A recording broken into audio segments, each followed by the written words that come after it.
साथियों, राजकीय स्नातकोत्तर महाविद्यालय बारा से मैं डॉक्टर राकेश वर्मा, सहायक आचार्य, राजनीति विज्ञान विभाग, आप सभी का इस ऑनलाइन क्लासेस में स्वागत करता हूं। प्यारे बच्चों, बीए सेकेंड ईयर के द्वितीय प्रश्न पत्र भारतीय राजनीतिक व्यवस्था में हम भारत की शासन व्यवस्था के साथ साथ हम उसके विभिन्न आयामों के बारे में भी चर्चाएं करते आ रहे हैं। हम इस पुस्तक का अध्ययन इसलिए करते हैं क्योंकि हम जिस शासन व्यवस्था में रहते हैं उस शासन व्यवस्था का हमें पता होना चाहिए और हमारे यहाँ क्या क्या हुआ है, क्या क्या होना है और क्या क्या हो रहा है उसका हमें ज्ञान होना चाहिए। इसी क्रम में हम पाठ्यक्रम के अगले पड़ाव की तरफ चलते हैं। तो एक राजनीतिक में एक ऐसे तथ्य सामने आते हैं जो हमारे संविधान को दिए नहीं गए, परंतु हम राजनीति पढ़ते हैं तो हमें इन चीज़ों का ज्ञान होना आवश्यक है। उसी क्रम में आज हम जाति की समस्या के बारे में बात करते हैं। भारत में जो जाति है इसके बारे में संविधान में कहीं कोई उल्लेख नहीं किया गया है। संविधान ने हमेशा एक बात लिखी है कि भारत में किसी के साथ में जाति, धर्म, लिंग और के साथ भेदभाव नहीं किया जाए और हमारा संविधान इन सभी से उठकर बनाया गया है और उसके अंदर महत्वपूर्ण भूमिका इस चीज़ की रही है कि जाति को उन्होंने केंद्रीय भूमिका नहीं मानी, जबकि परंपरागत प्राचीन काल में हम चाहें जो जाति की श्रेष्ठता या अन्य नीची ऊंची जाति का भेदभाव हुआ करता। आज हम जाति की समस्या के बारे में अध्ययन कर रहे हैं। इसका अर्थ यही नहीं कि हम जाति के बारे में आलोचना या कटुता करें। हम केवल इसका अध्ययन एक सिलेबस के अकॉर्डिंग करना है, हमें इसके विभिन्न आयामों के बारे में बात नहीं करनी। जाति समस्या एक ऐसी है जो कभी नहीं जाती। जाति समस्या एक ऐसी है जो कभी नहीं जाती। और जाति की क्या जाति, तो इन चीज़ों का हम ध्यान रखना है कि इसका अध्ययन केवल हमें अध्ययन सिलेबस की दृष्टि से करना है।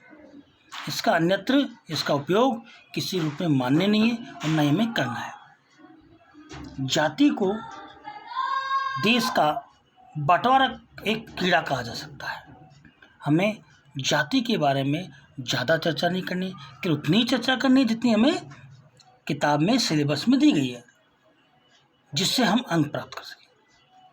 क्योंकि जाति की समस्या एक ऐसी समस्या है, यदि हम इस पर बोलते हैं या इसके बारे में कोई करते हैं तो देश में अराजकता की स्थिति पैदा होती है। इसलिए समस्या है तो समस्या का समाधान भी है। इसलिए हम केवल सिलेबस की दृष्टि से, हमारे पाठ्यक्रम की दृष्टि से हम जाति की समस्या के बारे में बात कर रहे हैं। हमारे संविधान में भारतीय राजव्यवस्था के कुछ लक्ष्य निर्धारित किए गए। ये लक्ष्य लोकतांत्रिक, गणतंत्रात्मक, पंथनिरपेक्ष व्यवस्था, देश के सभी नागरिकों के लिए स्वतंत्रता, समानता और भ्रातृत्व, सामाजिक, आर्थिक, राजनीतिक न्याय, व्यक्ति की गरिमा और राष्ट्र की एकता, अखंडता। राजव्यवस्था इस दिशा में 1950 से ही आगे बढ़ रही है और इन दिशाओं में कुछ दूरियां भी तय की जा सकती हैं। लोकतांत्रिक व्यवस्था बनी हुई है और अब तक 16 आम चुनाव संपन्न हो चुके हैं। पंथनिरपेक्षता, राष्ट्र की एकता और अखंडता बनी हुई है। स्वतंत्रता, समानता और भ्रातृत्व अभी भी हमारे संविधान में बने हुए हैं, लेकिन यह कहना पाना असंभव नहीं है कि लोकतांत्रिक व्यवस्था और राष्ट्रीय एकता तथा अखंडता की दृष्टि से हमारे स्वतंत्रता, समानता और भ्रातृत्व के आदर्श को प्राप्त कर लिया। हम बात करते हैं जाति की समस्या में। जाति की समस्या में सबसे पहले रजनी कोठारी ने लिखा। जो रजनी कोठारी हैं, इन्होंने जाति की समस्या के बारे में लिखा। उनका दृष्टिकोण सबसे पहले आया। रजनी कोठारी ने अपनी पुस्तक कास्ट इन पॉलिटिक्स में भारतीय राजनीति में जाति की भूमिका का विस्तृत विवरण प्रस्तुत किया। उनका मत है कि अक्सर यह प्रश्न पूछा जाता है कि क्या भारत में जाति प्रथा खत्म हो रही है। इस प्रश्न के पीछे ये धारणा है कि मानव जाति और राजनीति परस्पर विरोधी संस्थाएं हैं ज़्यादा सही यह होगा कि जाति प्रथा पर राजनीति पर का क्या प्रभाव पड़ रहा है और जाति पाति वाले समाज में राजनीति क्या रूप ले रही है। लोग लोग राजनीति में जातिवाद की शिकायत करते हैं। वे न तो राजनीति के स्वरूप को ठीक समझ पाए हैं और न ही जाति के रूप को। भारत की जनता जातियों के आधार पर संगठित है, अतः न चाहते हुए भी राजनीति को जाति संस्था का उपयोग करना पड़ेगा। अतः राजनीति में जातिवाद का अर्थ जाति का राजनीतिकरण या कहा जा सकता है। जाति के बारे में रजनी कोठारी ने अपनी पुस्तक में जाति व्यवस्था और राजनीति के अंतःक्रिया के संदर्भ में प्रोफेसर रजनी कोठारी ने जाति प्रथा के 3 रूप प्रस्तुत किए हैं। पहला लौकिक स्वरूप, दूसरा एकीकरण का स्वरूप और तीसरा चैतन्य स्वरूप। हम एक की बात करते हैं। जाति व्यवस्था का लौकिक स्वरूप। रजनी कोठारी ने जाति व्यवस्था के लौकिक रूप को व्यापक दृष्टि से देखने का प्रयत्न किया है। जाति व्यवस्था की कुछ बातों पर सबका ध्यान गया है, जैसे कि जाति के अंदर विवाह, छुआछूत और रीति रिवाजों द्वारा जाति को पृथक इकाई को कायम रखने का प्रयत्न। लेकिन इस बात की ओर बहुत ही कम लोगों को ध्यान गया कि जातियों में अपनी प्रतिद्वंदिता एवं गुटबंदी रहती है। प्रत्येक जाति प्रतिष्ठा और सत्ता की प्राप्ति के लिए संघर्षरत रहती है। उदाहरण के लिए गत कुछ 4 दशकों में हम बिहार में उच्च जाति और पिछड़ी जातियों के बीच में सत्ता को देख सकते हैं।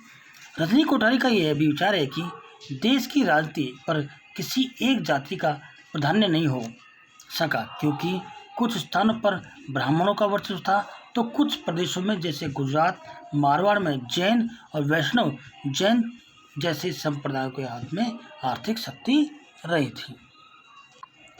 दूसरा हम देखते हैं कि एकीकृत रूप, जो जाति व्यवस्था का एकीकृत रूप। रजनी कोठारी ने इसके बारे में बताया, जाति का दूसरा रूप एकीकरण का है, अर्थात व्यक्ति को समाज से बांधने का है। जाति प्रथा जन्म के साथ ही प्रत्येक व्यक्ति का समाज में स्थान नियत कर देती है। जाति के आधार पर ही उस व्यक्ति का व्यवसाय और आर्थिक भूमिका निश्चित हो जाती है। चाहे जितना भी बड़ा व्यक्ति क्यों न हो, उसका अपनी जाति से लगाव पैदा हो जाता है। जाति के प्रति उसकी निष्ठा बढ़ने लगती है।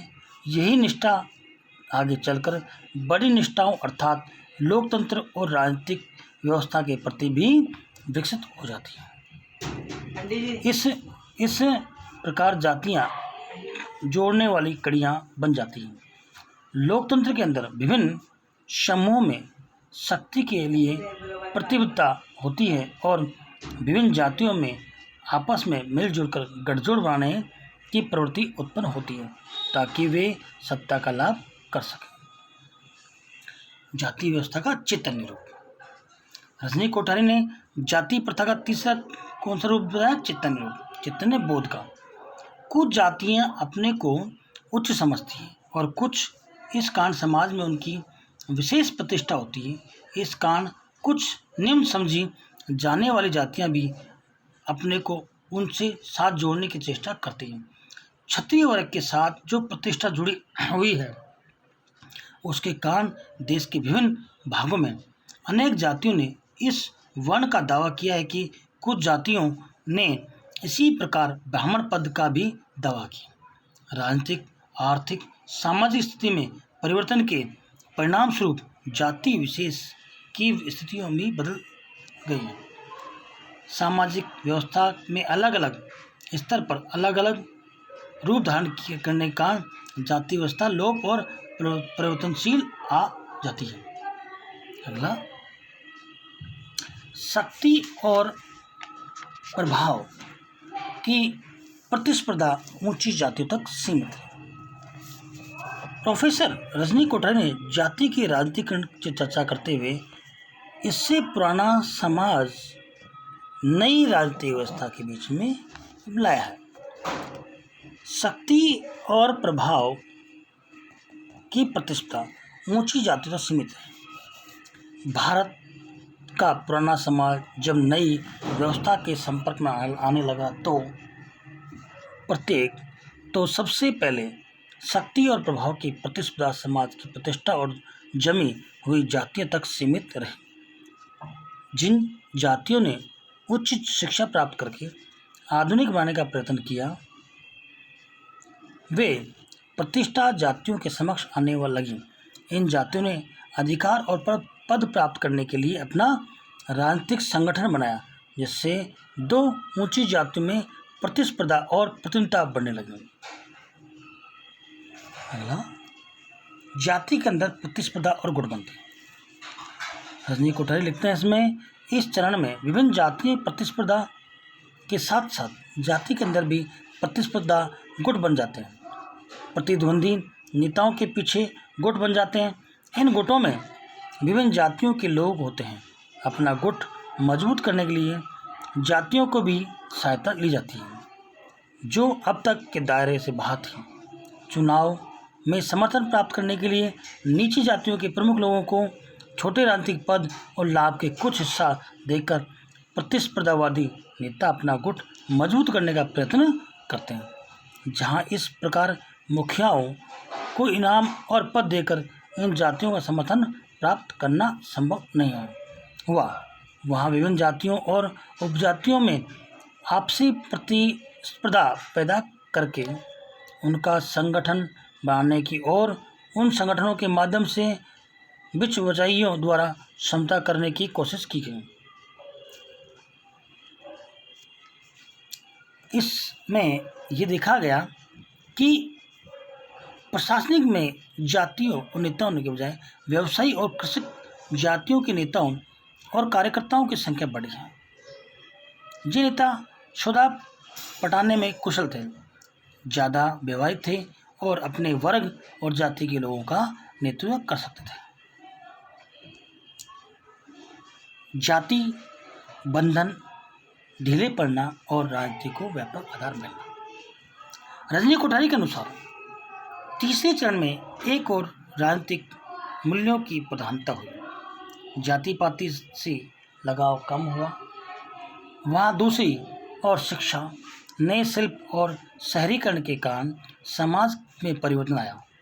भौतिक उन्नति की नई धारणाओं का जोर पड़ा। पुराने पारिवारिक बंधन टूटने लगे और लोग काम धंधे के लिए शहरों में जाकर बसने लगे। जाति की भावना ढीली पड़ने लगी और सामाजिक व्यवहार अपनी जाति तक सीमित रहा। राजनीति में भी व्यापकता आई। नई शिक्षा और नए सामाजिक व्यवहार से उत्पन्न होने वाली नई प्रवृत्तियाँ फैलने लगी। राजनीतिक संस्थाओं का ढांचा व्यापक होने लगा और जाति की भावना को नया रूप मिलने लगा। राजनीतिक प्रवृत्तियों ने नई निष्ठाओं को जन्म दिया जो पुरानी निष्ठाओं को काटती है। जाति अब राजनीतिक समर्थन या शक्ति का एकमात्र आधार नहीं है, यद्यपि राजनीति में इनका अधिकाधिक उपयोग किया जा रहा है। इस प्रकार हमें देखते हैं कि रजनी कोठारी ने जाति में क्या लिखा कि आधुनिक राजनीतिक व्यवस्था में भाग लेने के कारण पहले तो जाति प्रथा का पृथकता की प्रवृत्ति का प्रभाव पड़ा, बाद में जाति भावना का सामंजस्य हुआ और इसने राजनीतिक गठबंधनों में सहायता दी। आधुनिक राजनीति में भाग लेने से लोगों की दृष्टि में परिवर्तन हुआ और उनको यह समझ में आ गया कि आज के युग में केवल जाति और संप्रदाय से ही काम नहीं चल सकता। जहाँ जाति बड़ी होती है वहाँ उसमें एकता नहीं रहती है, उसमें उपजातियों के भेद होते हैं और छोटी जातियों तो अपने बल पर चुनाव भी नहीं जीत सकती। यदि कोई प्रत्याशी अपने ही जाति का पक्ष लेता है तो दूसरी जाति उसके खिलाफ हो जाती है। इसलिए चुनाव की राजनीति में अनेक जातियों का गुट बनना पड़ता है। राजनीति में आने के कारण जाति की भावना ढीली पड़ जाती है और अनेक नई निष्ठाओं का उदय होता है। आधुनिकतावादी नेता जाति पाति पर भले ही नाक से कुड़े, परंतु उनके द्वारा राजनीतिक शक्ति उन वर्गों या समूह के हाथ में पहुंच सकी जो अब तक से वंचित थे। जातियों और संप्रदायों में भाग लेने के फलस्वरूप सामूहिक या राष्ट्रीय भावना का उदय हुआ है और उनकी पृथकता कम होकर उसका राजनीतिकरण हुआ है।